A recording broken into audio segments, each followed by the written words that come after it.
आज करूया कांद्याचा झुणका. कांद्याच्या झुणक्यासाठी लागणारं साहित्य: 4 माणसांना पुरेल हा एवढा कांदा, अर्धा वाडगा भरून डाळीचं पीठ, 4-5 बारीक चिरलेल्या मिरच्या आणि 8-10 लसणाच्या पाकळ्या. हा मोठा चमचा भरून तेल घ्यायचं आहे फोडणीसाठी. मोहरीची तिखट हळद घालून फोडणी द्यायची. हिरव्या मिरच्या आणि लसणाच्या पाकळ्या. लसूण चांगला तांबूस होऊ द्यायचा.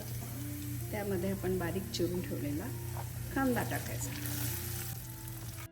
वाफवण्यासाठी कांदा 5 मिनटं झाकून ठेवायचा. आता कांदा छान परतलाही गेला आणि वाफवलाही गेला. आता यात चवीनुसार तिखट, हळद आणि धणे जिऱ्याची पूड टाकून द्यायची. त्यात चवीनुसार मीठसुद्धा टाकून. आता यात ते सगळं बेसन पेरून टाकायचं. छान कालवून घ्यायचं. यावर थोडासा पाण्याचा हापका मारायचा, कारण आपल्याला ते डाळीचं पीठ शिजायला हवं. गॅस सिम करून झाकण ठेवायचं. 10 मिनटानंतर उघडून बघायचं. डाळीचं पीठ छान शिजलंय, कारण वाफ आलेली आहे.